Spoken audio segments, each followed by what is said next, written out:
Assalamualaikum warahmatullahi wabarakatuh. Waalaikumsalam warahmatullahi wabarakatuh. Innal hamdalillah nahmaduhu wa nasta'inuhu wa nastaghfiruh wa na'udzu billahi min syururi anfusina wa min sayyiati a'malina. May yahdihillahu fala mudilla lahu wa may yudlil fala hadiya lahu. Asyhadu an la ilaha illallah wahdahu la syarika lahu. Rabbi shrah li sadri wa yassir li amri wahlul 'uqdatam min lisani yafqahu qawli. Amma ba'du. Yang terhormat Bapak Kepala Sekolah Dasar Negeri 1 Banyurit, Bapak Ahmad Nur Ansori SPDSD. Yang saya hormati Bapak Ibu Guru SD Negeri 1 Banyurit, dan yang kami hormati ada dua tamu hari ini dari SD Negeri Ngampelwetan, ada Bapak Fajar Khairul Nafsanto SPD dan Bapak Arif Rahman Hakim SPD. Terima kasih telah memenuhi undangan kami untuk hadir dalam acara pada pagi hari ini. Baik Bapak Ibu, apa kabar hari ini? Alhamdulillah, luar biasa, tetap semangat, yes, gitu ya Bapak Ibu ya. Baik, kami ulangi lagi ya. Selamat pagi Bapak Ibu. Selamat pagi. Luar biasa. Yes. Begitu kurang lebih. Kok kayak kurang kompak lagi. Selamat pagi. Alhamdulillah, luar biasa, tetap semangat. Yes. Seperti anak-anak itu ya. Baik, bisa ulangi lagi, harus kompak kalau ya kan kali ini. Selamat pagi Bapak Ibu. Alhamdulillah, luar biasa, tetap semangat. Yes. Iya, begitu kompak sekarang ya. Baik. Nah, hari ini alhamdulillah sekali saya berterima kasih kepada Bapak Ibu sekalian telah memenuhi undangan saya pribadi dalam kegiatan yang sudah Bapak Ibu sadar tulisannya ya, sudah Bapak Ibu bisa saksikan di layar, yaitu kegiatan diseminasi budaya positif di sekolahan kita di SD tercinta SD Negeri 1 Banyurit. Apakah sudah siap Bapak Ibu? Siap ya Bapak Ibu ya. Tapi saya lihat kok di mejanya Pak Arif dan Pak Fajar belum ada materinya ini. Mungkin bisa saya berikan dulu ya. Sudah belum ini? Oh sudah, baik. Nah, jadi tujuan kegiatan hari ini itu ya, selain untuk memenuhi tugas saya sebagai calon guru penggerak angkatan 10 di Kabupaten Kendal, kita ingin mengetahui budaya-budaya positif yang semestinya harus diimplementasikan di sekolahan kita. Tujuannya untuk mendidik dan menuntun anak-anak supaya terwujud ya karakter profil pelajar Pancasilanya, gitu ya. Nah, kaitannya dengan budaya positif Bapak Ibu, kira-kira yang tersemat di benak Bapak Ibu itu budaya positif apa ya Bapak Ibu ya?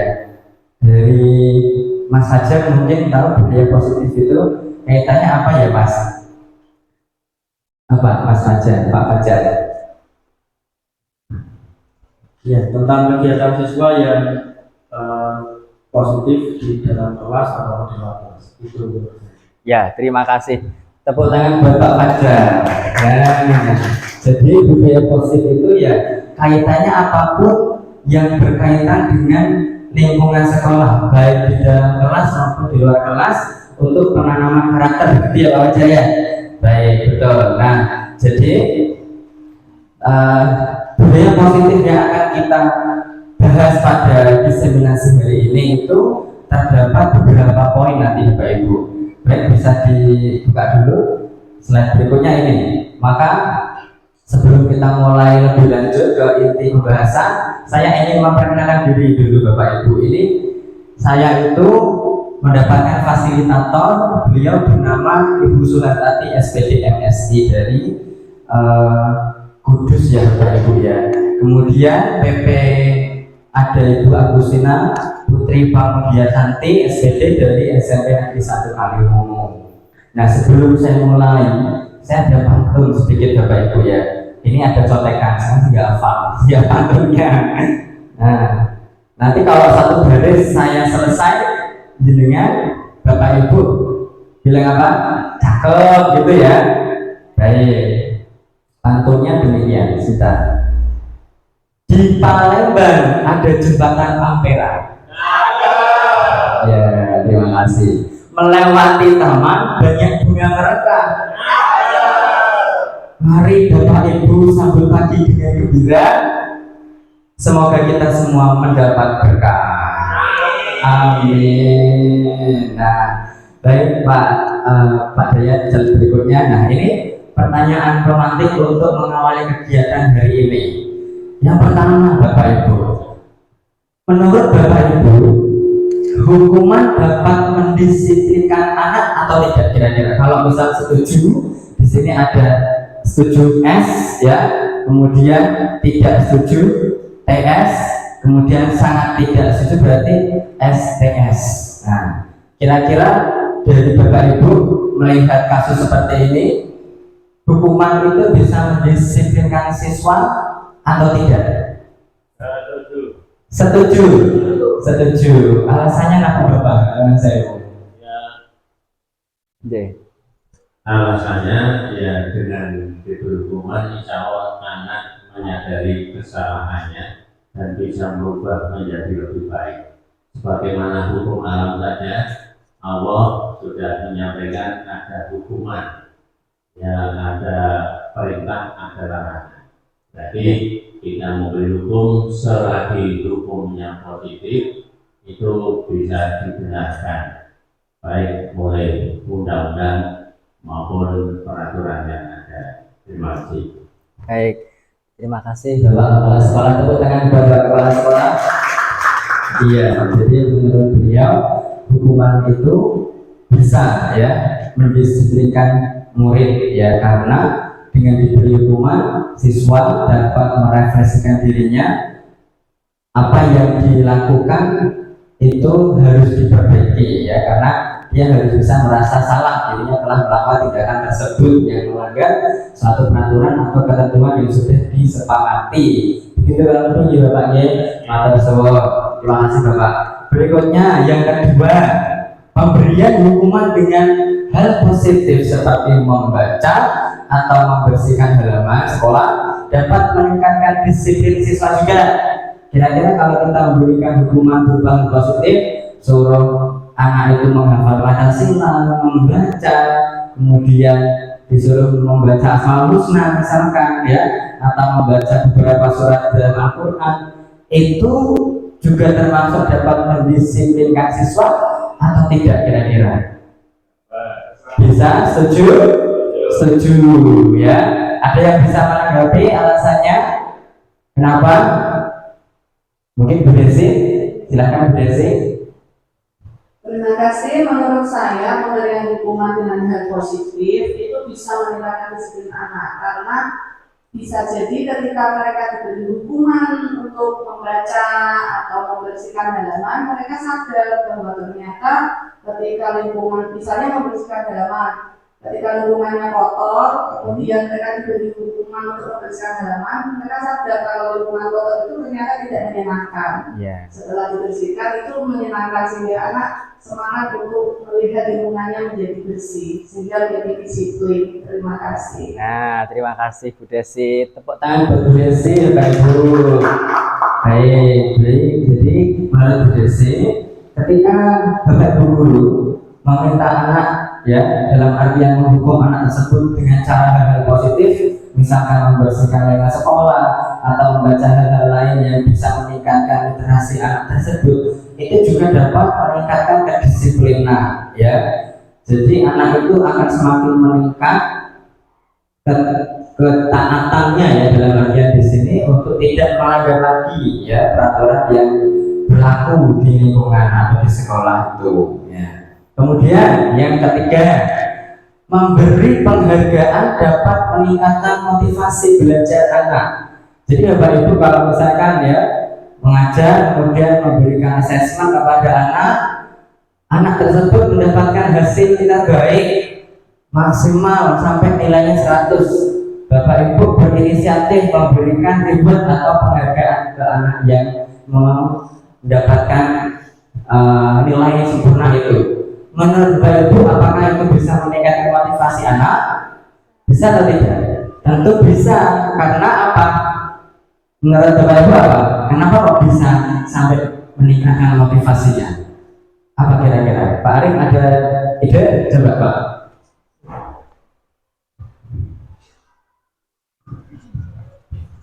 Baik, terima kasih. Saya menjawab. Penghargaan dapat meningkatkan motivasi belajar. Menurut saya itu sangat bisa, Pak. Ya. Karena contoh di bidang olahraga, Pak.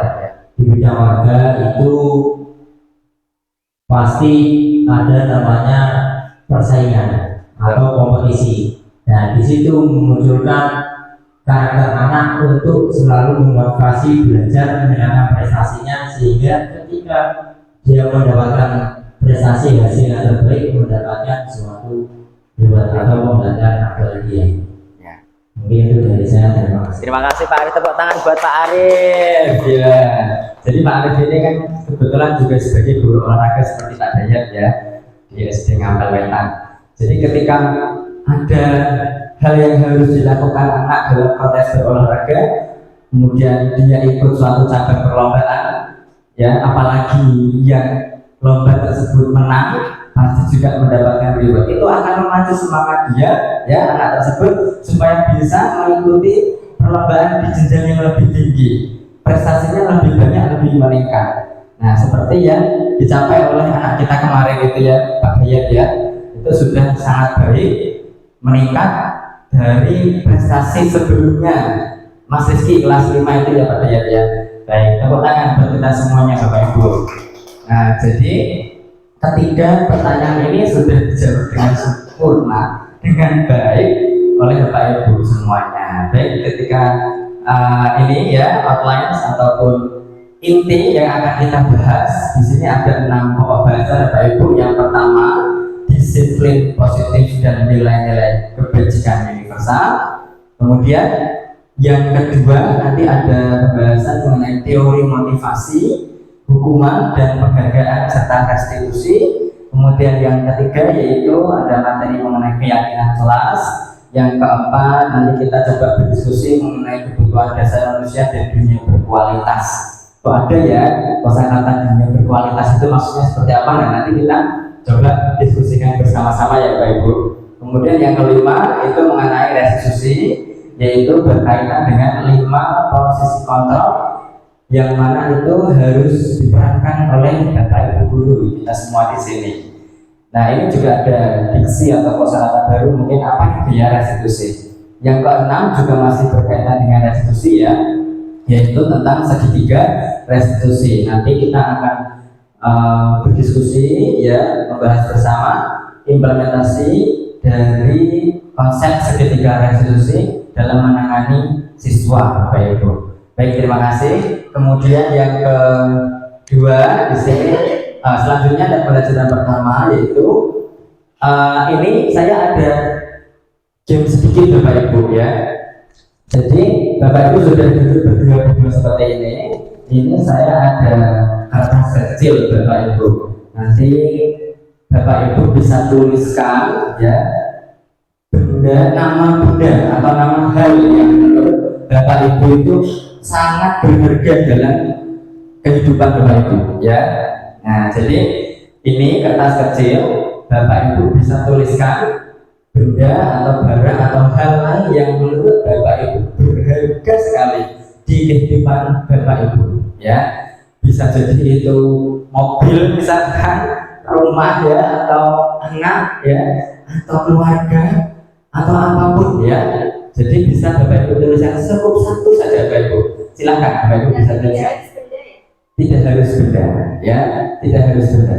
Jadi bisa perihal, bisa wujud benda. Silakan Bapak Ibu, bisa dituliskan oleh dari sekarang. Sudah Sudah ya, sekarang boleh dilipat dan Bapak Ibu genggam di tangan kanan Bapak Ibu ya.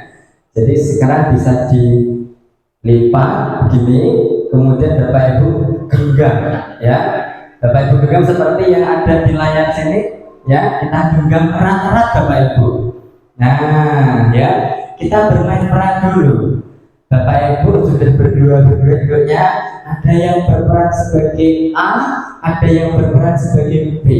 Nah, yang A berperan yang memegang kepala tangan. Yang B berarti yang berperan untuk membuka ya kepala tangan rekannya, yaitu yang A tadi ya. Mau membuka dengan cara dibujuk, dirayu, digelitik-gelitik ya, ataupun dipaksa. Intinya Bapak Ibu yang berperan sebagai A, jangan sampai benda atau perihal yang sangat berharga di hidup Bapak Ibu terlepas atau termiliki oleh rekan Bapak Ibu sebagai B tadi ya. Jadi di sini Bapak Ibu harus sekuat tenaga. Jangan sampai, misalkan ini saya punya mobil, jangan sampai mobil saya dimiliki paksa oleh teman saya sebelah ya, atau saya punya anak, jangan sampai anak saya direbut ya, dipungut oleh orang lain, jangan sampai seperti itu. Paham ya Bapak Ibu ya?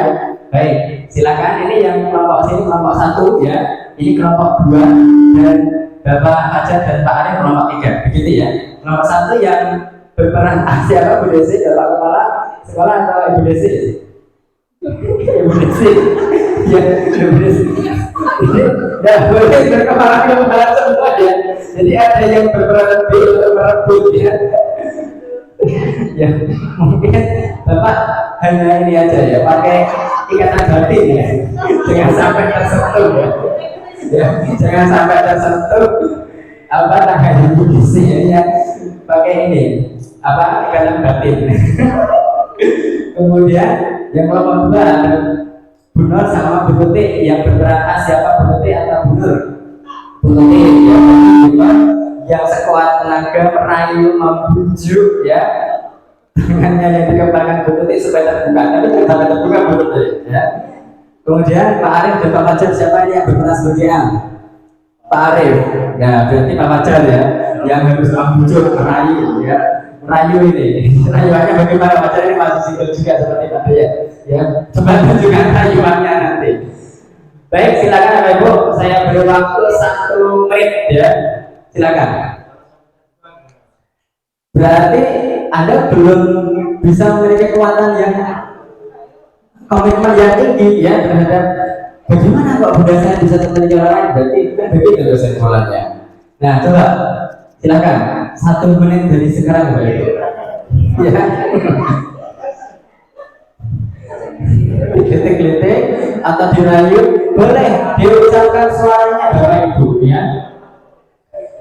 Caranya merayu Mas Fajar, merayu calonnya Bu Nur, cara merayunya dulu bagaimana ya. Yang merayu suaminya pastinya ya. Merayunya mau diberikan sate sama boleh ya. Pokoknya dengan cara apapun supaya temannya mau membuka ya, dan sebaliknya. Berese ya, sudah. Baik, sudah ya. Dari kegiatan ini Bapak Ibu, kira-kira ya, coba pertanyaan berikutnya Pak Dayat bisa di ya, oke. Apa yang terjadi berikutnya Bapak Ibu? Yang pertama, apakah Bapak Ibu yang berperan sebagai B membuka kepala tangannya? Ada nggak tadi yang membuka kepalanya? Nggak ada ya. Mengapa kok tidak mau membuka kepala tangan? Ada yang bisa menjawab? Coba Pak Arif, kenapa nggak mau membuka kepala tangannya? Bendanya apa Pak Arif tadi coba? Tulisannya apa? Alat olahraga. Alat olahraga. Ya, alat olahraga ya. Coba kita tunjukkan ke teman-teman lain Bapak Ibu, ini benda yang berharga menurutnya Pak Arif adalah alat olahraga karena beliau guru olahraga. Nah, ketika tadi tangannya dikepalkan sampai tidak terbuka, kenapa Pak Arif? Bisa dijelaskan Pak? Ya, hingga nggak mau dimiliki sama Pak Fajar. Ya. Seperti tadi yang disampaikan Pak Tommy, ketika belum sampai terbuka berarti belum mempunyai komitmen yang tinggi. Betul. Karena di sini saya menulis alat olahraga karena menurut saya olahraga itu sangat penting sehingga kita bisa menjaga tubuh kita sehat, bisa melakukan aktivitas olahraga sehingga kita jika tubuh kita sehat bisa melakukan aktivitas apapun. Iya. Seperti itu. Terima kasih. Baik, tepuk tangan buat Pak Arif, Bapak Ibu. Ya, ada korelasinya ya. Jadi alat olahraga itu memang difungsikan untuk berolahraga, menjaga stamina, kesehatan, kebugaran tubuh kita. Kalau kita jatuh sakit, siapa yang akan menjaga ya keluarga kita? Siapa yang akan memenuhi kebutuhan keluarga kita ya? Atau kita tidak bisa melaksanakan kegiatan seperti biasanya begitu ya Bapak Ibu ya. Nah, terima kasih Pak Arif. Selanjutnya Bu Tuti ya tadi sebagai A ya. Bedanya apa Bu Tuti yang saya mau? Keluarga. Boleh saya minta Bu Tuti? Nah, bisa kita lihat ya Bu Tuti menuliskan keluarga merupakan hal yang sangat berharga dalam hidupnya. Atau kita juga seperti itu ya. Nah, kenapa Bu Tuti sampai tidak bisa membukanya? Silakan. Terima kasih. Ya Bu. Menurut saya memilih keluarga itu karena menurut saya keluarga itu segala-galanya buat saya dan tidak bisa digantikan dengan apapun. Betul. Terima kasih Bu Tuti. Tepuk tangan. Iya betul. Kami sangat setuju juga dengan pendapat Bu Tuti bahwa keluarga adalah segala-galanya tidak dapat digantikan apapun ya. Mau dibeli dengan harga seberapapun tingginya juga tidak akan kita berikan. Terima kasih Bu Tuti pendapatnya luar biasa. Nah ini dari kelompok 1 ada Bapak Kepala Sekolah dan Bu Desi. Bu Desi tadi yang berperan A ya. Bu Desi tadi menuliskan apa? Tahu sudah diubah ya. Kira-kira masih ingat gak Bu Desi apa? Bedanya apa? Keluarga sama. Berarti sama juga ya Bapak ya. Baik tepuk tangan buat kita semuanya. Kemudian ya yang ketiga dalam kegiatan ini sesungguhnya siapa yang memegang kendali atau kontrol? Si A atau si B? Yang memegang kendali. Si A memegang kontrol. Ya, tadi kan tidak mau dibuka kepalanya. Ya.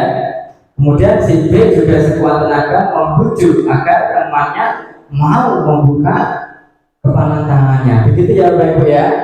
Nah, baik Pak Den bisa dilanjutkan. Nah, jadi kaitannya dengan kontrol Bapak Ibu ya. Ternyata tadi benda atau hal yang Bapak Ibu genggam erat-erat itu Bapak Ibu kontrol semaksimal mungkin agar tidak jatuh pada tangan orang lain ya Bapak Ibu.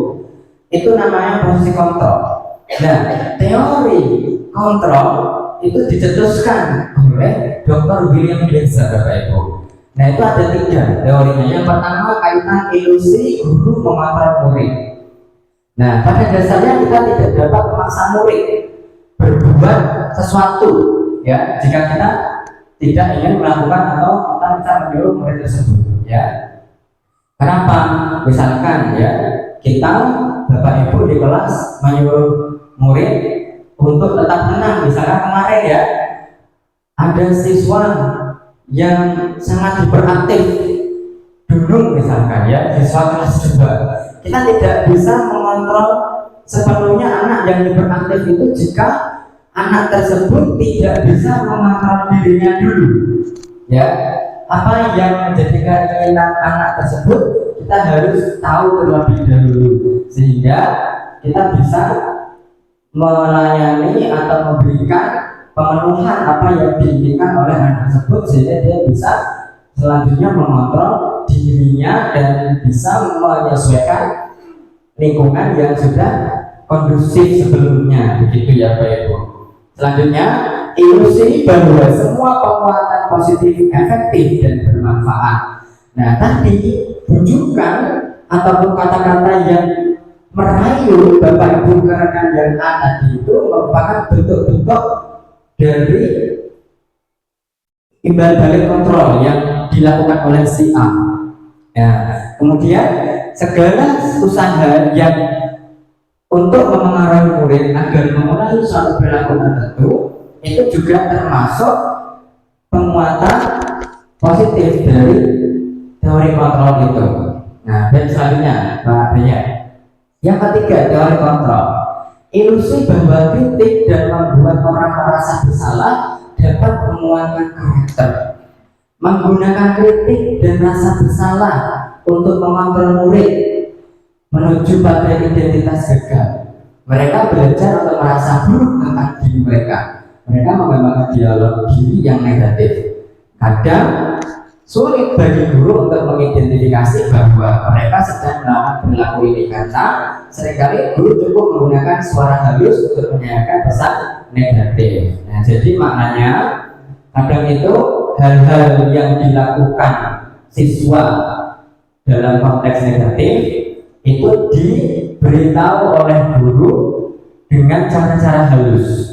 Namun karena dengan cara halus sehingga anak yang melakukan negatif itu tidak bisa menyesuaikan, ya, tidak kodal setelah benar-benar Jawa itu harus dengan cara yang keras, harus dengan nada yang tinggi supaya bentakan ataupun bentakan itu cukup mengena, ya, dalam diri siswa yang berperilaku negatif tadi. Sehingga apa? Jika ilusi bahwa orang dewasa memiliki hak untuk memaksa itu benar, karena apa? Dengan cara halus anak mungkin belum bisa berubah, baru dipaksa anak belum bisa berubah. Ini teori dari Dr. William Glasser tadi. Selanjutnya Pak Daya. Nah, kemudian bagaimana seterusnya seseorang bisa berubah dari paradigma stimulus respon kepada pendekatan teori kontrol, ya. Biasanya kan Bapak Ibu itu memberikan stimulus kemudian direspon sama siswa, ya, memberikan misalkan stimulusnya berupa iming-iming agar anak itu nurut sama kita, agar anak bisa anteng atau tenang dalam posisi hidup mereka. Nah, tapi ini kita ubah, ya, menjadi pada pendekatan teori kontrol. Yang awalnya kita mencoba mengubah orang agar berpandangan sama dengan kita, nah kita ubah, kita berusaha memahami pandangan orang lain tentang dunia, ya. Berikutnya, perilaku buruk dilihat sebagai suatu kesalahan. Kita kadang juga menjudge, ya, menghakimi anak itu kalau anak tersebut berperilaku negatif, oh itu berarti anak itu jelek, ya, tanpa kita menelusuri, ya, latar belakang anak tersebut berperilaku seperti itu kenapa, ya, tapi kita langsung menjustifikasi. Nah, kita coba dengan teori kontrol. Semua perilaku yang dilakukan siswa sebetulnya memiliki tujuan, ya, maka kita harus mengobservasi, menginvestigasi atau menindaklanjuti dengan pendekatan khusus terhadap anak yang berperilaku seperti itu. Selanjutnya, orang lain bisa mengontrol saya, ya. Kenapa? Karena mungkin tidak disiplin, ya, sehingga orang lain yang mengontrol dia. Kalau kita disiplin, kita yang bisa mengontrol kita sendiri, ya. Nah, teori kontrolnya hanya Anda yang bisa mengontrol diri Anda. Selanjutnya, saya bisa mengontrol orang lain. Anda tidak bisa mengontrol orang lain. Ini yang dilakukan oleh Bapak Ibu tadi barusan dengan hal-hal kecil. Ternyata si B tidak bisa mengubah kontrol si A lah yang memegang kendali sepenuhnya, begitu ya Bapak Ibu. Kemudian pemaksaan ada pada saat bujukan gagal. Kemudian diubah kolaborasi dan konsensus menciptakan pilihan-pilihan baru. Berikutnya, model berpikir menang atau kalah itu menjadi model berpikir menang, dan menang, ya. Makanya tadi yang si A itu bagaimana caranya dia tidak kalah, ya kan? Nanti kalau kalah berarti kan bedanya terbuka dan dimiliki sama rekannya B yang menuju itu. Itu teori kontrol berpendapat seperti itu, ya Bapak Ibu, ya. Yang tadinya menang atau kalah sekarang pengennya menang dan menang. Selanjutnya Pak Hayat. Nah, dari uraian tadi teori Dr. William Glasser, kemudian apa sih makna disiplin itu? Ternyata disiplin, ya, berasal dari bahasa Latin, ya. Apa itu? Bahasa Latinnya apa itu, benar? Disiplina, betul Bapak, ya. Disiplina, ya. Disiplina itu artinya belajar ya. Jadi disiplin membuat orang itu bisa menggali potensinya untuk belajar hal baru supaya dia mendapatkan penghargaan dan dia juga dapat menghargai orang lain. Namun dalam budaya kita di Indonesia, makna kata disiplin telah berubah menjadi sesuatu yang harus dilakukan seseorang untuk mendapatkan kepatuhan, ya, supaya taat patuh. Nah, kecenderungannya kata disiplin identik dengan ketidaknyamanan bagi mereka yang mungkin suka kebebasan, ya betul ya. Contohnya kalau di kelas 4 yang suka kebebasan apa betul? Siapa betul ya? Bisa di share ke ini Bapak Ibu. Kalau saya di Mm-mm. S4 itu, ini kan Ya. bukan Ya, enggak apa-apa Bu Tuti. Mas Adi. Mas Adit. Suka usil itu. Suka usil, Keliling. keliling. Berarti menurutnya Mas Adit mungkin disiplin itu kurang nyaman ya Bu Tuti ya? Mungkin. Mungkin ya. Baik, terima kasih Bu Tuti. Tepuk tangan Bu Tuti.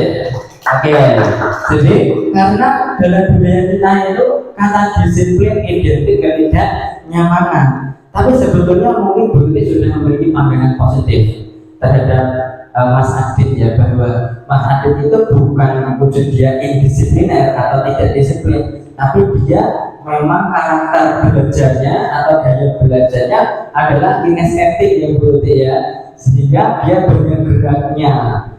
Nah, jadi bukan bersifat indisipliner, tidak. Nah, ini menurut Bapak pendidikan kita, Bapak Kiai Jatiwantara ya, ataupun menurut Daya Gosen ya, di mana kedua pakar pendidikan mengartikan kata disiplin sebagai bentuk kontrol diri, yaitu belajar untuk mengontrol diri supaya dapat mencapai suatu tujuan yang mulia. Dengan kata lain, disiplin diri itu tentang bagaimana cara kita mengontrol diri kita dan bagaimana menguasai diri kita itu untuk memilih tindakan yang mengacu pada nilai-nilai yang kita hargai. Ya, misalkan kita menghargai, misalkan kita bekerja mulai jam 7 tepat, ya, kita menghargai kebijakan tersebut, maka kita harus mampu menerapkan kebijakan tersebut dalam diri kita. Bentuknya apa? Kepatuhan ya Bapak Ibu ya. Kita berarti start sebelum jam 7. Nah, begitu. Kemudian atau kaitannya dengan apa namanya, misalkan hadir dalam suatu rapat ya, atau dalam hal lingkungan sehari-hari, kepatuhan tentang rambu lalu lintas misalkan ya kan, itu ada lampu hijau, ada lampu merah, itu ada ketentuannya masing-masing. Jika kita melanggar, maka akan membahayakan untuk kita sendiri. Betul ya Bapak Ibu ya? Itu hal-hal sepele yang bisa kita cermati di lingkungan sehari-hari kita demikian. Baik, selanjutnya Pak Dayan. Nah, nilai-nilai yang kita setujui ya sebagai bentuk disiplin kita, itu bisa kita namai, kita sebut dengan nilai kebajikan universal ya. Nah, kebajikan universal itu ada dua macam Bapak Ibu. Ada nilai kebajikan yang menurut Daya Gosen itu adalah nilai-nilai yang bersifat universal dan lintas bahasa, lintas suku bangsa dan agama maupun latar belakang. Dengan mengaitkan nilai-nilai kebajikan yang diyakini seseorang, maka motivasi instruksinya akan terbangun ya. Namun kalau nilai-nilai kebajikan di anak Indonesia itu yang termanifestasi di profil pelajar Pancasila, yaitu ada apa saja Ibu?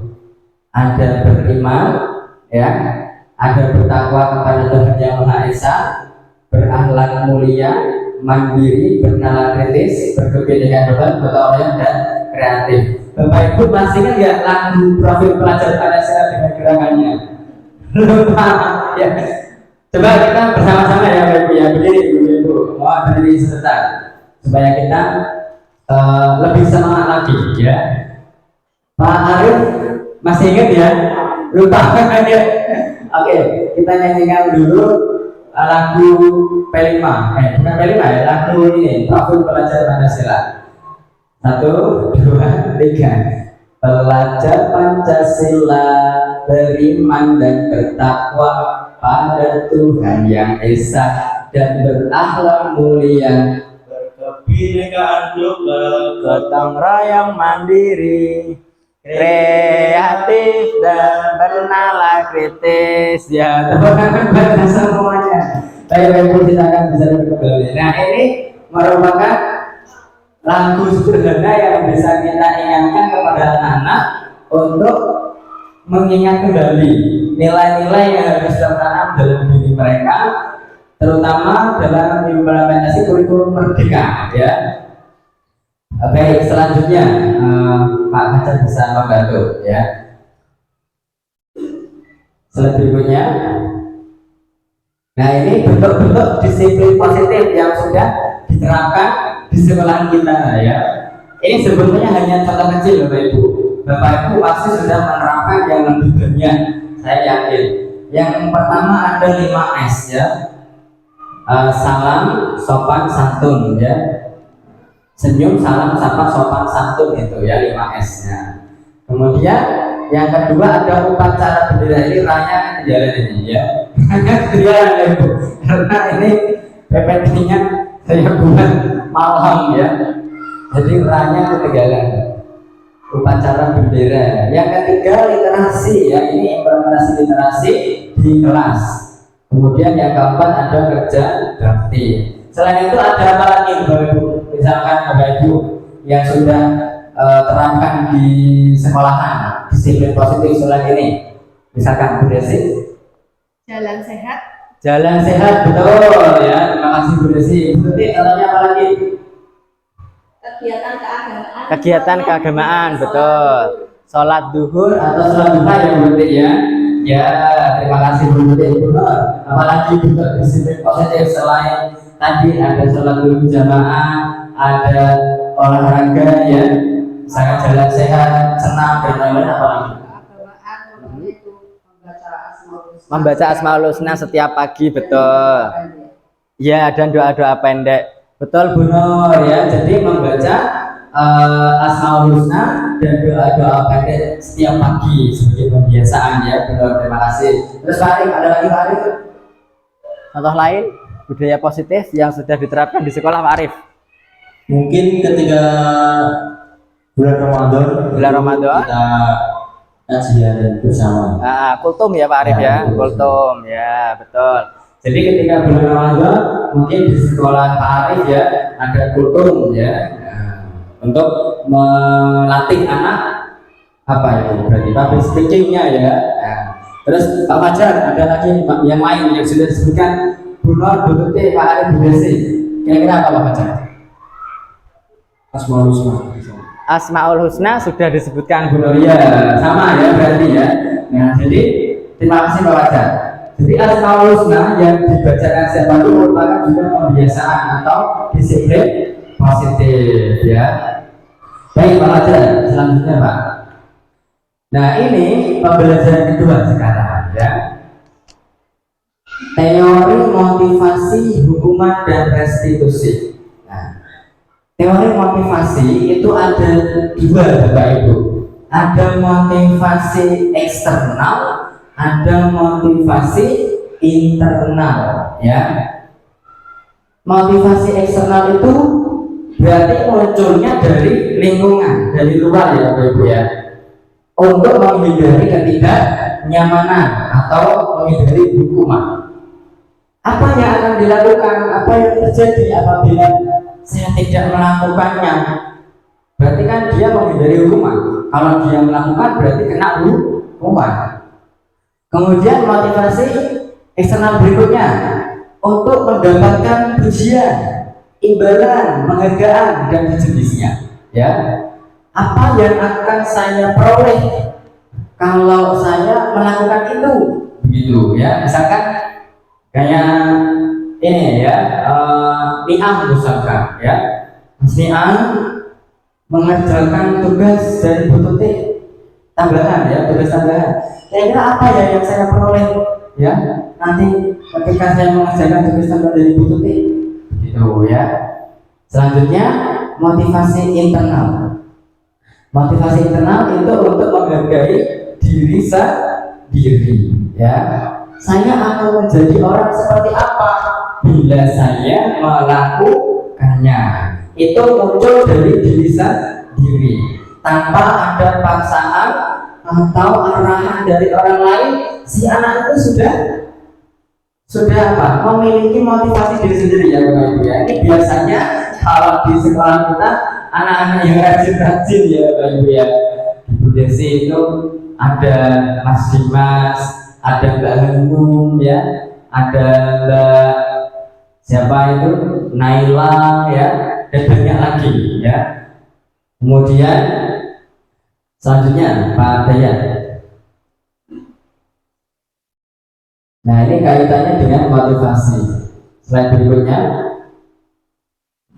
Nah ini sebetulnya penerapan motivasi baik itu internal maupun eksternal yang dimiliki oleh siswa itu akan mengarah ya pada manusia yang merdeka. Manusia merdeka itu gimana sih menurut Bapak KHD? Jadi merdeka menurut Bapak Ki Hajar Dewantara adalah tidak hanya terlepas dari perintah, akan tetapi juga cakap untuk memerintah diri sendiri. Kenapa? Karena kalau kita tidak cakap atau tidak lihai mengatur, mendisiplinkan diri sendiri, maka kita yang akan disiplinkan oleh orang lain, ya kan? Kayak misalkan ada muncul peraturan baru, ya, itu karena yang membuat kebijakan melihat kondisinya tidak tertib, akhirnya muncul suatu kebijakan baru, ya. Coba kalau kita sudah tertib duluan, tidak akan ada ultimatum itu, misalkan, ya. Baik, selanjutnya, Mbak Dayat. Nah ini untuk menumbuhkan motivasi eksternal dan internal, ya. Internal terutama. Kalau eksternal itu berarti kan anak-anak karena mau mendapatkan imbalan, ya, mau mendapatkan pujian. Nah kalau internal berarti untuk bisa membangun, ya, sikap disiplinnya anak secara sendiri tanpa paksaan, ya. Itu diperlukan konsep restitusi, Bapak Ibu. Terus apa itu restitusi? Jadi menurut dosen tadi pakar pendidikan yang selain Bapak KHD itu adalah proses menciptakan kondisi bagi murid untuk memperbaiki kesalahan, ya. Terus restitusi itu merupakan proses kolaborasi yang mengajarkan murid untuk mencari solusi untuk masalah mereka dan membantu murid berpikir tentang seperti apa yang mereka inginkan untuk di masa yang datang, begitu. Baik, selanjutnya Pak Dayat. Jadi kalau misalkan ada anak yang melanggar kesalahan, itu bisa dilakukan restitusi. Nah, coba ciri-ciri restitusi itu apa saja, Bapak Ibu? Coba Bu Desi, apa saja ciri-ciri restitusi, Bu Desi? Ciri-ciri restitusi bukan untuk menebus kesalahan, betul. untuk belajar dari kesalahan. Ya, betul. Terus terima kasih Bu Desi. Selanjutnya Bu Nur. Selain yang disampaikan Bu Desi, apalagi ciri-cirinya Bu Nur? Memperbaiki hubungan. Ya. Tawaran bukan paksaan. Betul, terima kasih Bu Nur, ya. Jadi memang ciri-ciri restitusi itu sudah saya sebutkan ada 9 ya. Ini harusnya 9 ya. Ini berarti ikutnya ke sini ya. Kelompoknya kemudian keyakinan kelas itu ikut di atasnya. Nah ini merupakan ciri-ciri restitusi itu ada restitusi untuk menuntun anak melihat potensi diri, mencari kebutuhan dasar yang mendasari tindakan. Kemudian restitusi diri juga cara yang paling baik untuk fokus pada karakter, fokus pada solusi, dan mengembalikan murid yang berbuat salah pada kelompoknya sesuai dengan keyakinan kelasnya. Begitu ya. Baik, selanjutnya Pak Dayan. Nah ini sebelum menuju pembelajaran ketiga ini Bapak Ibu, yaitu tentang keyakinan kelas. Nah supaya tetap semangat, kita ice breaking sejenak ya. Ice breakingnya apa ya Bapak Ibu? Ice breakingnya sederhana aja. Jadi kalau saya bilang sabar tepuk satu, berarti Bapak Ibu tepuk satu. Tapi kalau nggak ada kata sabar gitu. Jadi berarti jangan tepuk tangan, ya. Bisa ya? Bisa, sederhana ya. Sabar tepuk satu, sabar tepuk dua, sabar tepuk tiga, tepuk satu. Iya, ada sabarnya berarti konsentrasi. Lagi ya. Jadi jika tidak ada kata sabar, maka Bapak Ibu tidak perlu tepuk tangan, begitu ya. Nanti kalau ada kata sabarnya di awal, Bapak Ibu tepuk tangan sesuai dengan jumlah yang tadi saya katakan. Begitu jadi Bapak Ibu ya. Baik Mas Dayan, apa ya juga bisa ikut ya. Sabar tepuk dua, sabar tepuk satu, tepuk tiga. Oke, sabar tepuk satu, sabar tepuk dua, sabar tepuk satu, sabar tepuk tiga, tepuk dua. Sudah konsentrasi ya. Baik, berarti sudah konsentrasi semuanya. Nah, ini meskipun semakin siang, tapi kita harus tetap semangat pagi ya, Bapak Ibu. Yang ketiga ya, dari pembelajaran kanan, yang ketiga adalah keyakinan kelas. Saya yakin ya Bapak Ibu semua sudah melakukan keyakinan kelas ya sebelum pembelajaran di awal tahun dimulai. Bahkan sudah ditempel-tempel di kelasnya masing-masing. Betul ya? Nah, mengapa Bapak Ibu kok keyakinan bukan peraturan kelas?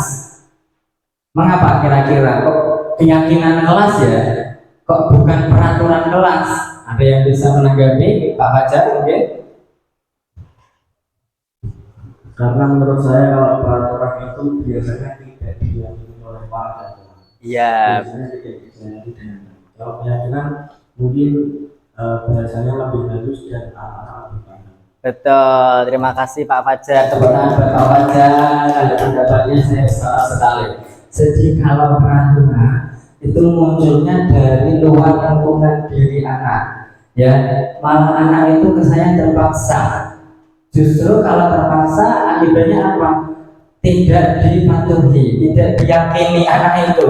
Jadi mungkin ada beberapa orang yang kontra dengan apa yang dia yakini, sehingga makanya adanya pelanggaran itu bermula dari peraturan ya.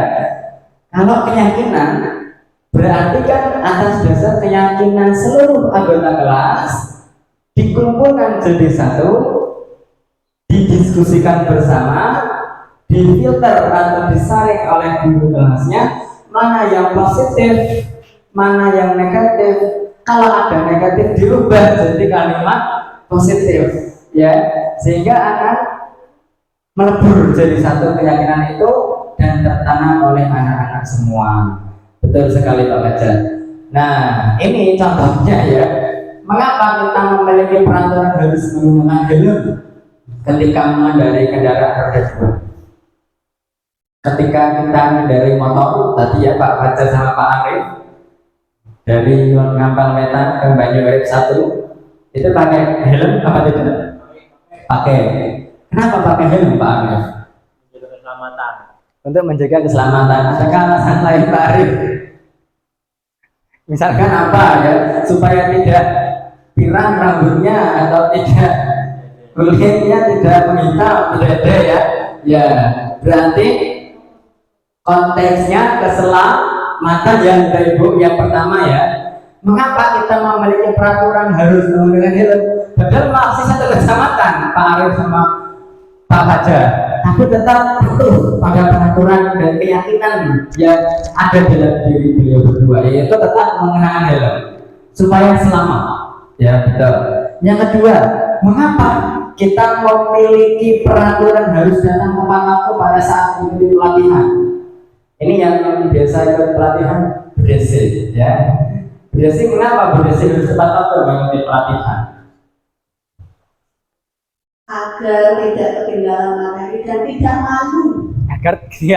Agar tidak ketinggalan materi, betul tepat tangan Bu Desi, dan agar tidak malu, itu yang juga harus digarisbawahi. Kenapa? Karena Bu Desi juga membawa, selain nama baik Bu Desi, membawa nama unit kerjanya, membawa nama instansinya. Pak Dayat kemarin yang ikut pelatihan, ya kan? Ke mana Pak Dayat? ke Solo. Solo atau Karanganyar Pak Dayat? Karanganyar. Pelatihannya apa Pak Dayat kemarin? Juri olahraga tradisional Tingkat Nasional atau provinsi nih Bu Pak? masih kabupaten. masih kabupaten. Dan luar biasa Pak Dayat, teman Pak Dayat. Ya, jadi Pak Dayat kemarin juga mengimplementasikan ini ya Pak ya, tepat waktu mengikuti pelatihan juri tersebut ya. Baik, itu berarti konteksnya apa? Kalau yang pertanyaan pertama tadi konteksnya keselamatan, kalau kedua berarti apa nih Pak Dayat? Juga berarti harus Apa ini Pak Dayat? Disiplin ya Pak? iya berarti Disiplin ya, Berarti disiplin ya, konteksnya disiplin. Berarti kan, oh ini tutupan ya Pak? Makanya nggak bisa jawab tutupan. Mohon maaf Pak Dayat ya. Makanya kalau Pak Dayat melirik ke Bu Desi ya. Jadi ini yang kedua, konteksnya kedisiplinan ya. Untuk mendukung motivasi intrinsik, yaitu dalam diri Bapak Ibu anak-anak kita semua, kembali lagi ke nilai-nilai atau keyakinan yang lebih menggerakkan seseorang dibanding mengikuti serangkaian peraturan. Baik, Bapak Ibu sambil menikmati snack yang sudah dihidangkan ya, yang sudah disajikan, sambil memperhatikan dan tetap bahagia ya Bapak Ibu ya. Nah, baik, ini perbedaan Bapak Ibu yang bisa Bapak Ibu saksikan antara peraturan dan keyakinan kelas. Jika peraturan itu selalu kembalinya ke selalu kembalikan buku ke tempatnya, itu namanya peraturan. Jika keyakinan kelas itu perihal tanggung jawab. Misalkan ini Mas Rifan kemarin meminjam buku ya di perpus. Pak, saya mau pinjam buku. Itu harus ada tanggung jawab dalam dirinya Mas Rifan ya, untuk mengembalikan buku kembali pada tempatnya ya, itu namanya tanggung jawab. Jangan kita sebagai ibu guru nanti kembalikan lagi ke tempatnya ya, berarti kan mengingatkan atas peraturan yang harus dipatuhi. Tapi jika kita tidak mengatakan itu kemudian anak sudah sadar mau mengembalikan, berarti anak tersebut bertanggung jawab. Kemudian dilarang mengganggu orang lain. Nah, kita seyogianya menghormati orang lain ya. Maka kalau kita ingin dihormati, kita harus menghormati juga ya. Lalu kalau peraturan, hadir di sekolah 15 menit sebelum pembelajaran dimulai. Ini biasanya begitu, bikin peraturan seperti itu. Tapi kalau keyakinan, harus berkomitmen. Tumbuhkan komitmen kita bersama untuk disiplin waktu misalkan ya. Kemudian dilarang melakukan kekerasan. Jadi kata-kata dilarang ini adalah bentuk kalimat negatif atau positif Bapak Ibu? Negatif, iya. Jadi kalau seperti itu kita ganti ya, mengutamakan keselamatan atau menghormati orang lain. Dilarang menggunakan narkoba. Kita harus menyadarkan anak untuk menjaga kesehatan. Ya, jangan mengatakan dilarang menggunakan narkoba. Nanti kalau dilarang malah anak semakin penasaran ya Bapak Ibu. Kemudian bergantian atau menunggu giliran, kita menghormati orang lain yang sudah datang terlebih dahulu untuk antri, dan kita yang mendapatkan nomor belakang harus bersabar gitu. Kemudian menggunakan masker, kita harus menjaga kesehatan serta keselamatan diri kita. Jangan berlari di kelas. Nah, ini biasanya yang dilakukan oleh Mas Kafin ya. Terus siapa lagi berarti ada Mas Dunung ya. Kalau kelas 1 siapa Bu Nur? Mas Angga Mas Angga dan Mas Zidan. Mas Zidan itu Kalau tidak salah ya susah sekali untuk duduk ya Bu ya. Jadi mau berdoa pulang saja hawanya tetap pengen berdiri ya. Nah ini supaya apa? Menjaga keamanan ya, keamanan dan kekondusifitasan ruang kelas. Lanjut Pak Daya. Terus ini di mana ada peraturan pasti di situ ada hukuman dan konsekuensi ya.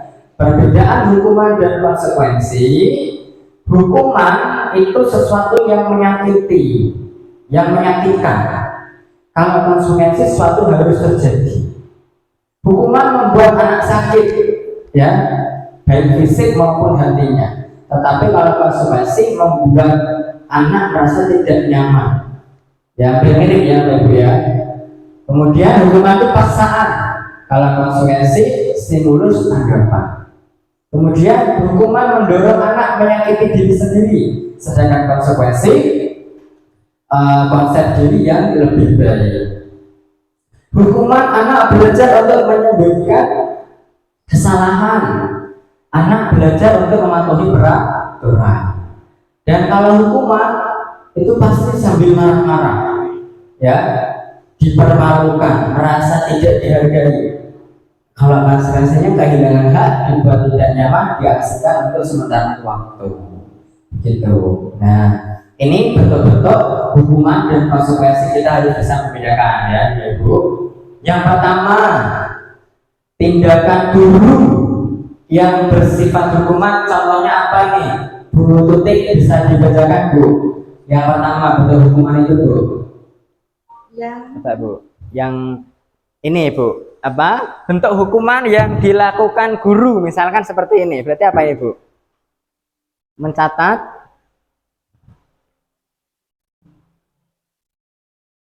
Yang pertama itu apa? mencatat 100 kali di dalam buku kalimat, saya tidak akan terlambat lagi karena terlambat kesekolah. Itu ya, kira-kira Bu Tutik pernah enggak Menghukum seperti itu Bu Tutik? Pernah sih? Pernah. Mencatat 100 kali sampai, tapi tidak 100 kali ya Bu ya, tidak 100 kali karena berapa kalimat saja. Ini berarti Bu Tutik pernah menghukum anaknya, menghukum muridnya maksudnya, untuk mencatat beberapa kali kalimat supaya tidak mengulangi kesalahan lagi. Itu yang Bu ya. Baik. Kemudian kalau konsekuensi kita lihat ya, contoh konsekuensi. Misalkan apa ini Pak Arif? Yang konsekuensi Menggantikan kertas tugas teman yang pernah dicoret-coret. Nah, menggantikan.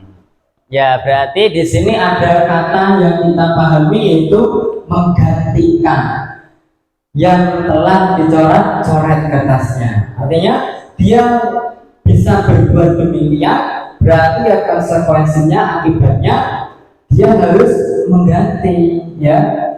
Ada misalkan kursi ya sampai rusak ya, dia konsekuensinya harus juga mengganti. Jadi ada stimulus dan tanggapan kalau konsekuensi tersebut. Nah ini yang terakhir Pak Arif ini terkait pelajaran Pak Arif ini PJOK. Kira-kira Pak Arif pernah nggak menghukum kurang lebih seperti ini jenisnya ke anak Pak Arif? Lari mengelilingi lapangan basket 2 kali karena 18 menit untuk pelajaran PJOK. Misalkan bukan lapangan basket ya, lapangan apapun itu Pak Arif. Pernah tidak Pak Arif?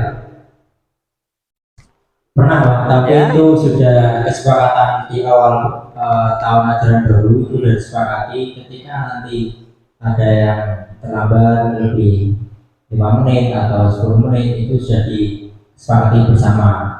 Kesepakatan di awal, konsekuensinya seperti apa, toleransinya berapa menit. Oke, ya. Terima kasih Pak Arif. Tanggapannya betul. Jadi jika Pak Arif sudah membuat keyakinan kelas, kesepakatan kelas di awal sebelum pembelajaran dimulai ya ini berarti sudah konsekuensi jika anak Pak Arif tadi melanggar ya Pak Arif ya. Oke, terima kasih Pak Arif. Nah ini bentuk identitas gagal suatu hukuman dan identitas sukses dari suatu konsekuensi ya. Bentuk disiplin, kalau sukses itu berarti memunculkan sikap disiplin.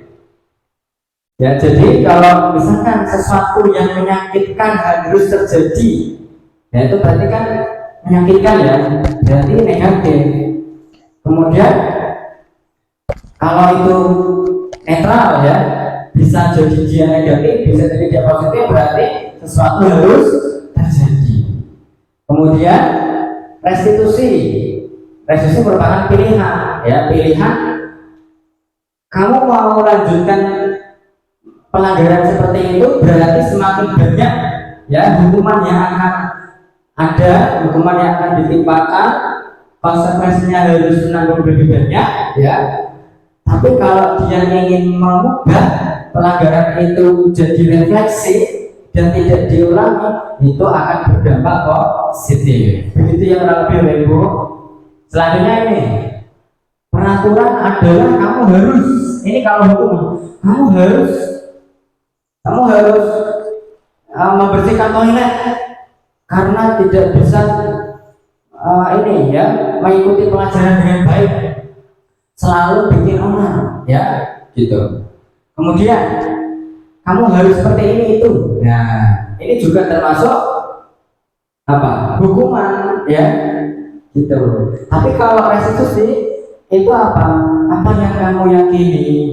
Apa yang bisa kamu lakukan untuk membeli kesalahan ini? Ini ditanya kembali oleh guru yang bersangkutan supaya anak tidak lagi bikin onar, bikin di kelas, ya. Itu maka akan berdampak positif pada perilaku anak ke depannya. Gitu Bapak Ibu. Baik, selanjutnya Pak Dayat. Nah, ini sebelum ke pembelajaran keempat, nah ini ada kertas ya Bapak Ibu ya, sudah saya siapkan. Kita coba praktek untuk membuat keyakinan kelas, ya. Jadi nanti Bapak Ibu bisa membuat keyakinan kelas di sticky note ini, ya. Misalkan menghormati Bapak Ibu guru ketika memberikan penjelasan dan lain sebagainya, ya. Bisa sejumlah 10, 8 atau 6 atau berapapun ya Bapak Ibu bikin kesepakatan dengan murid-muridnya, lalu ditempelkan di sini ya Bapak Ibu sticky note-nya secara random boleh, ya. Nah, nanti ditulis menggunakan simbol yang sudah saya sediakan, baru nanti ditempel ya untuk kelompok 1 ya Bu Desi, partnernya Bapak sorry ya sendiri juga Bapak ya Bu Desi ya. Nah nanti atau dengan Pak Dayat ya, Pak Dayat bisa bersama Bu Desi. Nah nanti ditempel di sini kelompok 1 ya, kelompok 2 di sampingnya boleh, kelompok 3 sebelah sini ya, kelompok 3 sebelah sana ya, di samping situ Pak Arif ya. Oke, silahkan saya beri waktu sampai 3 menit cukup ya Bapak Ibu ya, silahkan.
Baik Bapak Ibu semua sudah berlatih untuk membuat keyakinan kelas ya secara berkelompok tadi 2 orang. Baik, terima kasih. Ini kita coba melihat dari kelompok 1 Bu Desi dan Bapak Ansori ya. Kelompok 1 ini yang pertama keyakinan kelasnya adalah mengucapkan salam saat masuk di kelas. Nah, Yang kedua, membuang sampah pada tempatnya. Yang ketiga, mengembalikan barang yang sudah dipinjam. Yang keempat, meminta maaf apabila bersalah. Kemudian berdoa sebelum pelajaran. Ini termasuk juga berdoa ini ya, setelah pelajaran selesai ya, atau sebelum pulang ya, Bu Desi. Kemudian menutup pintu ketika masuk kelas. Kemudian mengganti barang yang telah dihilangkan. Dan yang terakhir, membersihkan kelas sebelum pulang sekolah. Betul. Tepuk tangan buat Bu Desi dan Bapak Ansari nomor 1. Dari berbagai keyakinan yang sudah disusun, tidak ada satupun yang kalimatnya negatif. Nah, itulah bedanya antara hukuman dan keyakinan kelas, Bapak Ibu. Saya yakin Bapak Ibu juga semuanya sama ya.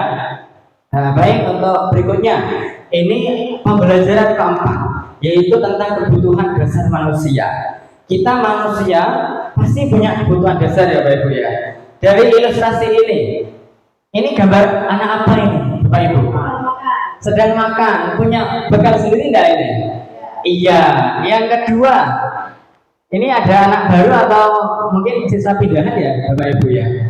Dia masuk di ruang kelas, butuh kebutuhan dasar apa kira-kira? Belajar. Kemudian untuk diterima, ya betul sekali, betul itu buat Bu Putri dan Bu Desi. Iya. Baik, jadi kita coba ke slide berikutnya, Pak Dayat. Inilah kelima kebutuhan dasar kita sebagai manusia, Bapak Ibu. Yang pertama ada belonging, yaitu butuh rasa kasih sayang. Bapak Ibu semua pasti butuh rasa kasih sayang dari orang-orang tercinta, orang sekelilingnya, dari anak-anak kita ya. Terus juga rasa diterima.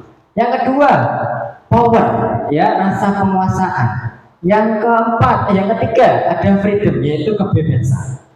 Yang keempat, fun, kesenangan. Dan yang kelima ada survival, yaitu bertahan hidup, kebutuhan bertahan hidup. Ya, inilah yang akan memunculkan nilai-nilai kebajikan universal jika kita terpenuhi kelima kebutuhan dasar kita. Berikutnya Pak Dayat. Nah, ini ilustrasinya.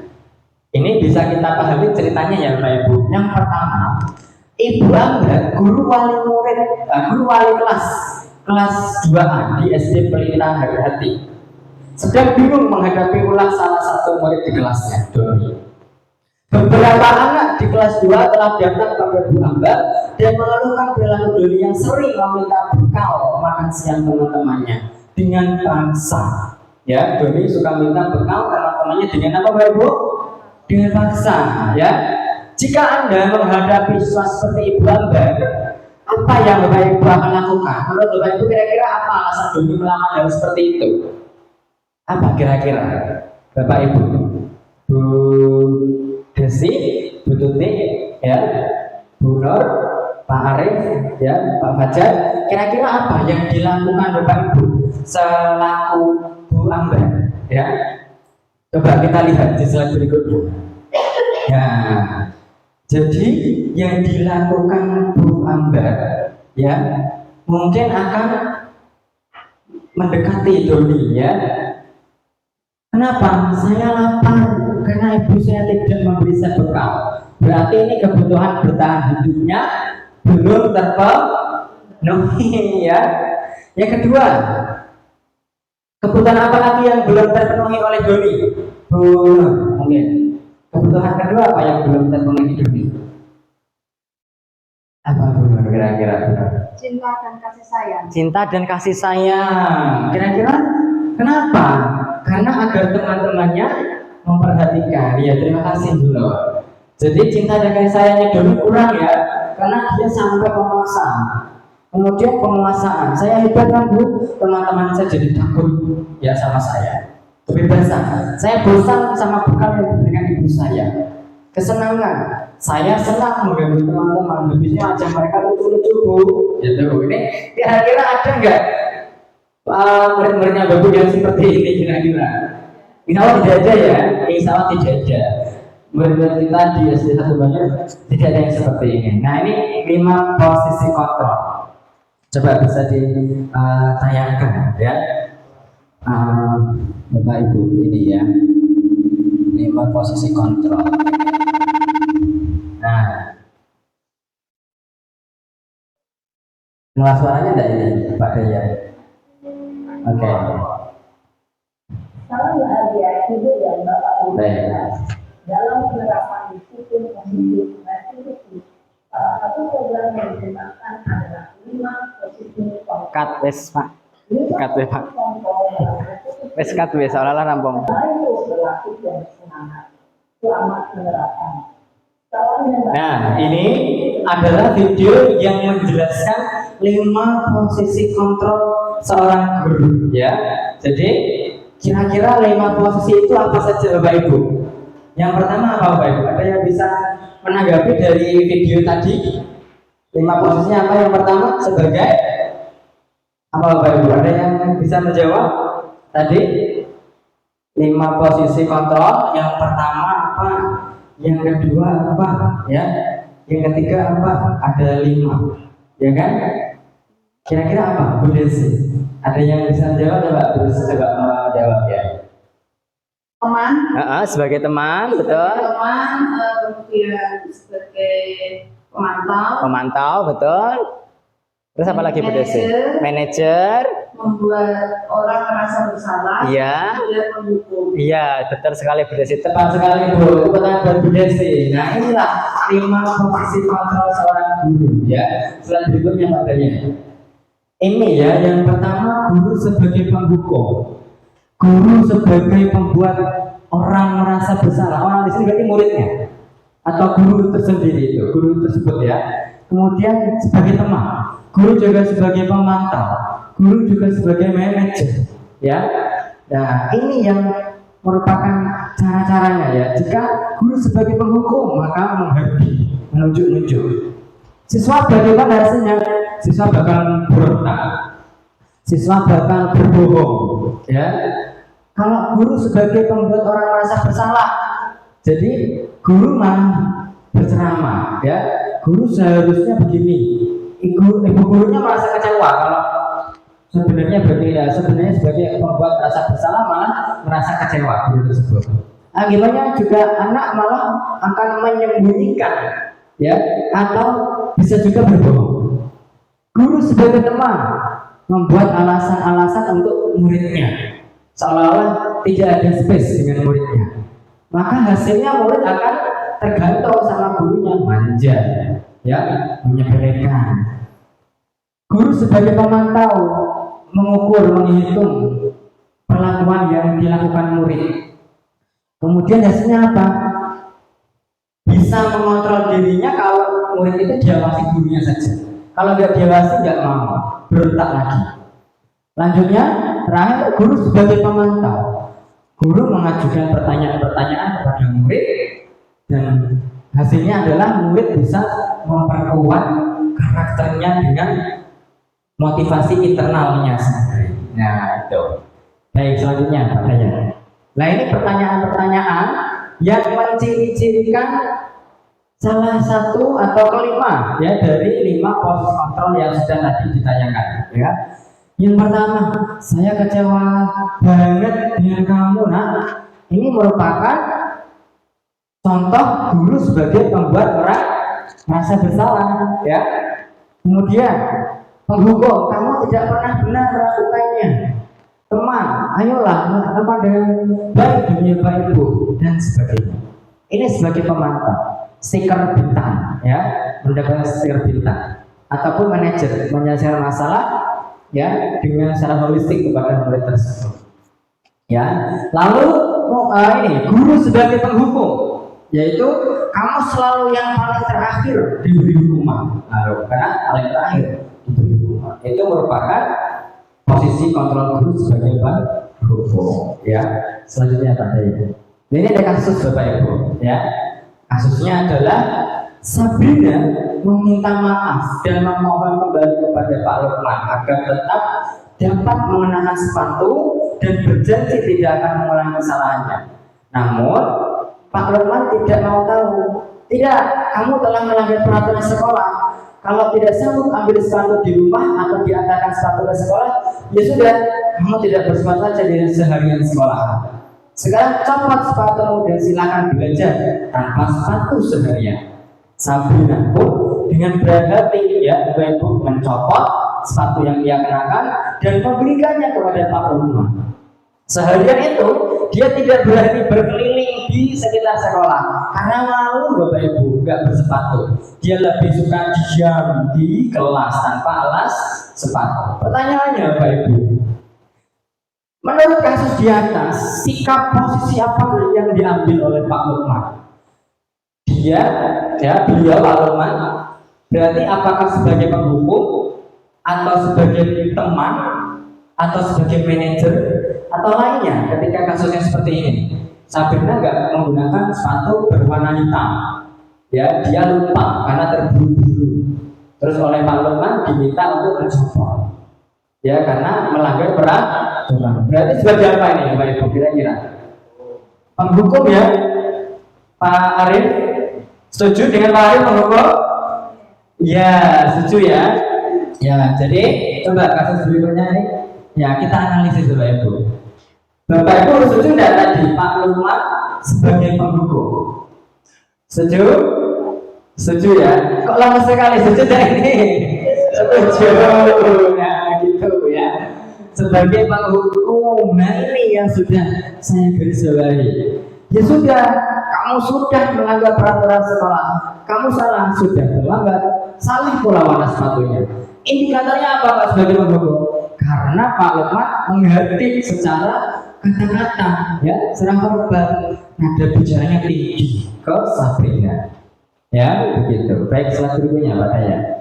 Nah, bila Pak Lukman mengambil posisi seorang manajer, ya seorang kepala sekolah misalkan, apa yang akan dikatakannya? Mungkin Sabrina, mengapa hari ini kamu terlambat? Mengapa kamu tidak menggunakan sepatu sesuai peraturan sekolah? Ini namanya menstabilkan identitas. Berbuat salah itu tidak apa-apa Sabrina, Bapak juga pernah berbuat salah. Nah ini yang akan saya tanyakan contoh nanti penerapan segitiga restitusi. Ya kita di sini berbagi praktik ya Bapak Ibu ya. Tujuannya di sini kita berbagi praktik. Selanjutnya apa Daya ya? Nah ini memvalidasi tindakan yang salah. Sabrina, kamu tentu punya alasan mengapa hari ini tidak menggunakan sepatu warna hitam, begitu ya. Sabrina sudah bagus karena semangat berangkat ke sekolah, tetapi harus ditingkatkan sikap yang lain juga, yaitu disiplin tentang seragam. Begitu. Selanjutnya Pak Daya. Ketika itu baru menanyakan keyakinan. Sabrina, kamu ingat keyakinan sekolah yang telah kita sepakati? Apakah kamu meyakininya? Sediakah kamu memperbaiki masalah ini?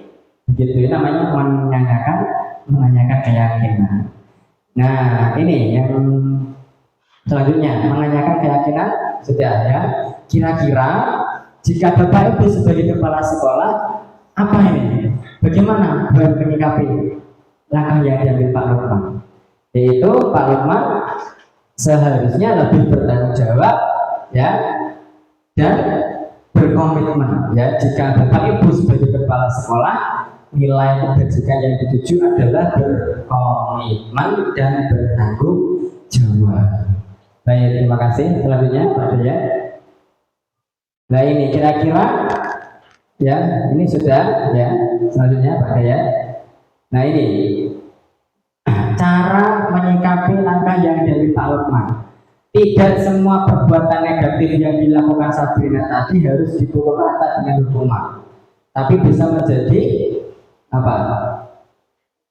Murid itu malah jadi peredam ya Pak Ibu ya dengan orang itu, dengan guru tersebut, dengan Pak Lukman. Alangkah baiknya jika kita mendengarkan alasannya terlebih dahulu dan tidak berlarut membahas kesalahannya, sehingga bisa fokus untuk mencari solusi daripada memberikan hukuman ya. Hei, selanjutnya Pak Daya. Dengan begitu, murid akan lebih memahami dan fokus untuk memperbaiki diri dan bertanggung jawab dengan semua tindakan yang dilakukan.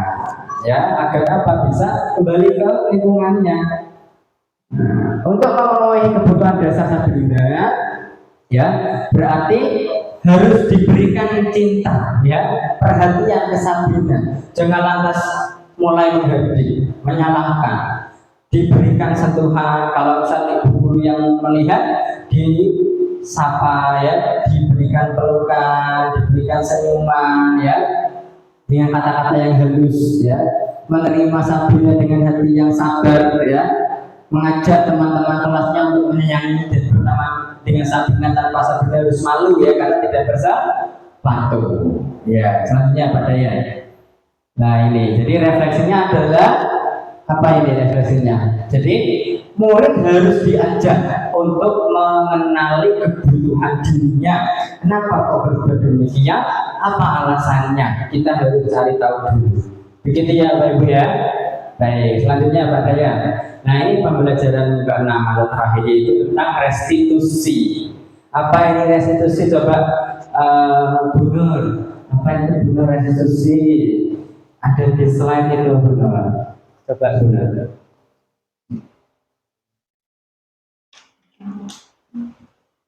Napa Bu Nur? Restitusi ini Bu Nur. Restitusi adalah metode untuk penyusunan kembali model disiplin di sekolah. Ya, betul sekali. Tepuk tangan buat Bu Nur. Nah, ini merupakan konsep untuk ya metode, suatu metode ya untuk menyusun kembali konsep kedisiplinan anak di sekolahan ya. Restitusi mengajak murid untuk mengidentifikasi kembali tindakan yang dilakukan murid, sehingga murid bisa menganalisis dan memikirkan langkah apa yang tepat untuk memecahkan masalah tersebut ya. Ini dari daya dosen. Nah ini landasan filosofi restitusinya, yaitu kesalahan adalah hal yang normal bagi anak murid itu ya. Kita dulu sebagai murid pernah tidak berbuat salah Bapak Ibu?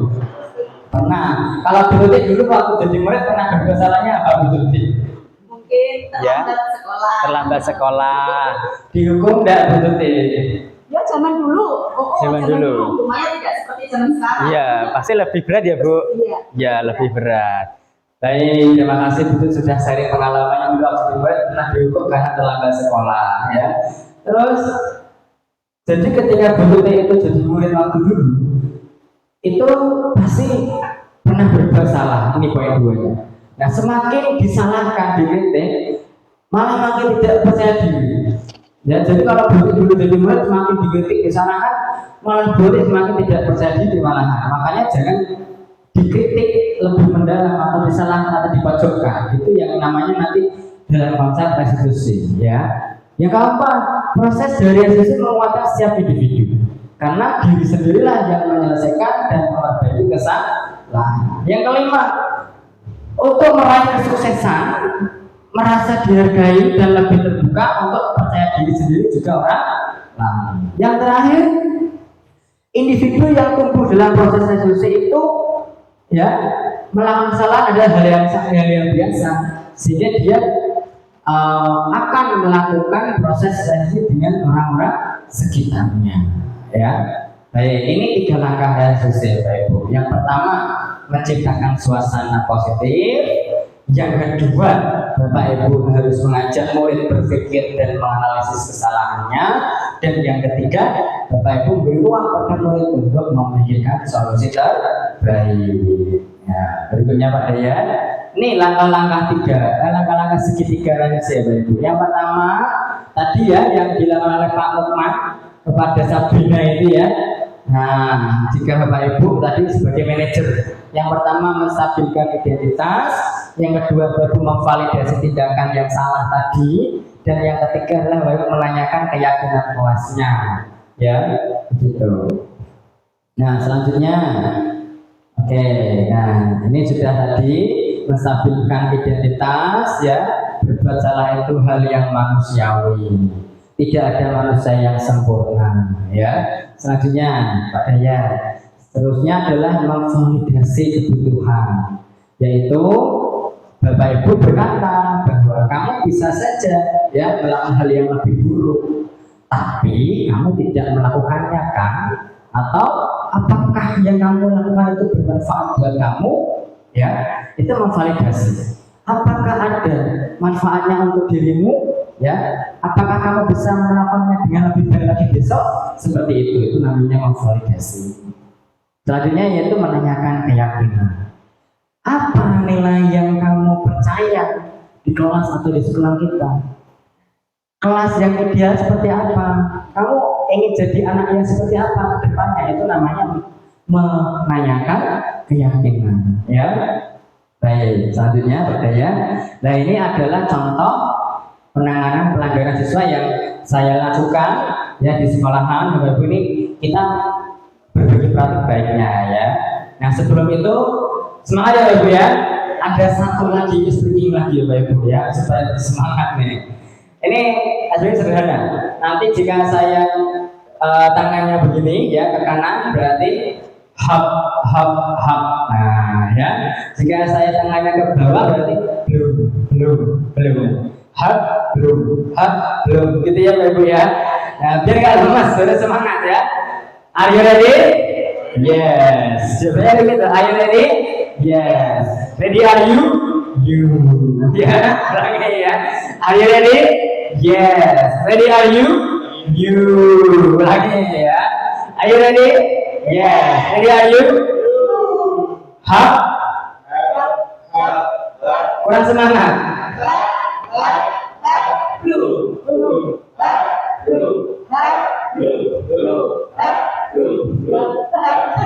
Oke ya.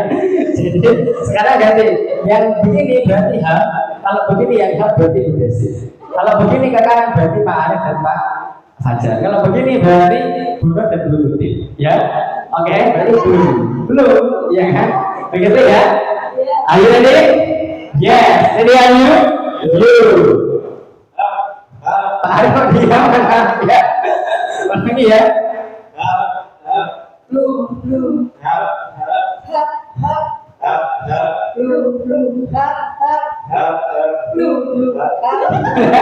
Oke, begitu ya Bapak Ibu ya, teman-teman adalah semua. Ini video itu ada yang perlu disaksikan ini. Ya, ini yang kasus pertama. Mana kasus pertama? Kasus pertama ini ya. Oke, ini kasus pertama Bapak Ibu ya. Jadi Dila itu ketahuan bolos ya.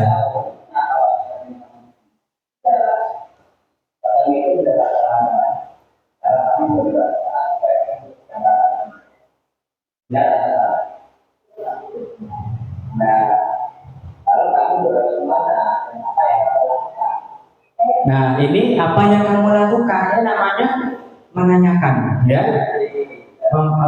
Menanyakan identitas, begitu. Yang pertama tadi.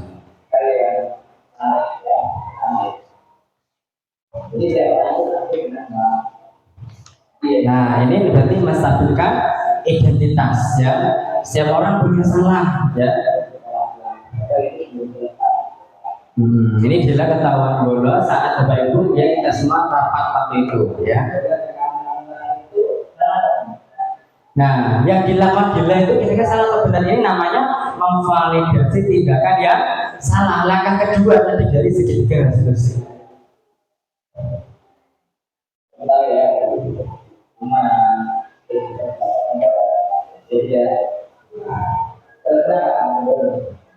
Nah, ini kenapa kamu bolos lagi? Ini juga termasuk memvalidasi tindakan yang salah.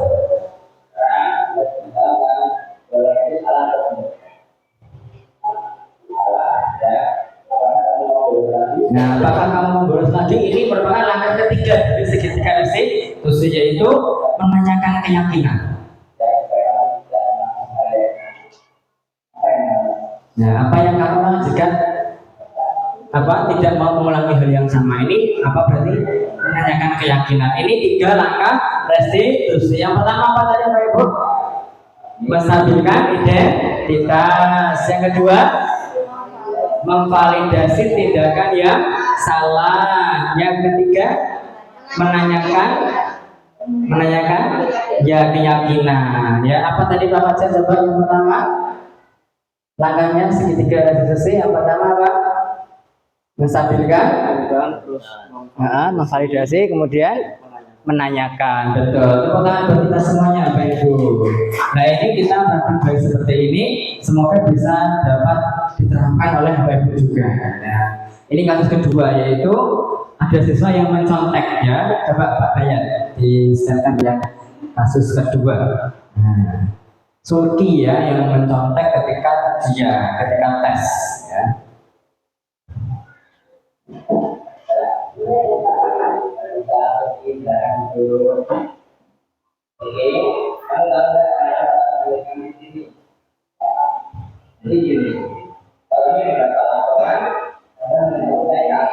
Oke, langsung ya Pak. Pak, dikat langsung. Yes.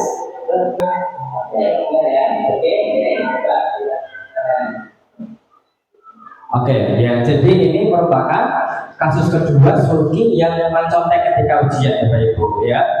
Jadi tadi juga menerapkan 3 langkah dari segitiga reduksi. Yang pertama menstabilkan identitas, yang kedua apa tadi? Memvalidasi tindakan yang salah, dan yang terakhir menanyakan keyakinan. Baik. Nah, selanjutnya Pak Dayat. Terus kita refleksi kegiatan hari ini. Apa yang kita simpulkan berarti Bapak Ibu? Bu Desi, Bu Tuti, Bu Nur, Pak Arif, dan Pak Fajar ya, dan Pak Dayat. Jadi serangkaian kegiatan hari ini kita berbagi praktik baik ya, berdiskusi tentang budaya positif. Apa ini pemahaman yang sebelum dan sesudah yang Bapak Ibu pelajari? Kira-kira apa? Dari Bu Desi mungkin?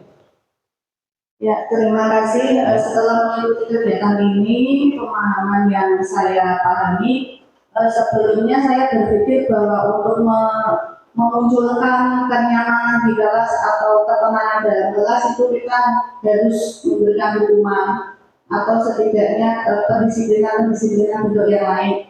Tapi setelah mempelajari materi ini, saya paham bahwa tidak hanya hukuman yang diperlukan oleh guru dan siswa untuk mendapatkan kenyamanan, tapi juga suatu budaya positif seperti keyakinan kelas tadi. Terima kasih. Ya. Baik, terima kasih Bu Desi. Tepuk tangan buat Bu Desi ya. Jadi sudah mengerti dan memahami bedanya hukuman ya, dan restitusi serta tadi pemberian reward dan konsekuensi. Selanjutnya yang kedua ya, yang kedua tadi bagaimana perbedaan yang nyata terlihat antara hukuman, konsekuensi dan restitusi. Sudah tadi ya, sudah cukup jelas tentang hukuman, konsekuensi dan restitusi sudah dijelaskan di awal. Kemudian rencana ke depan untuk menerapkan materi ini adalah ya semoga Bapak Ibu dalam pembelajaran menerapkan budaya-budaya positif dan segitiga reduksi untuk mendisiplin siswa dalam mewujudkan profil pelajar Pancasila. Begitu ya Bapak Ibu ya. Baik, selanjutnya terima kasih ya. Demikian Bapak Ibu tentang diseminasi budaya positif saya sebagai calon guru penggerak angkatan 10.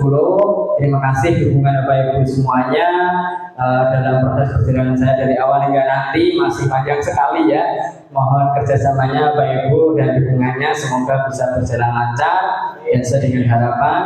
Terima kasih atas perhatian Bapak Ibu. Mohon maaf mengganggu waktunya yang telah meluangkan waktu untuk kegiatan hari ini.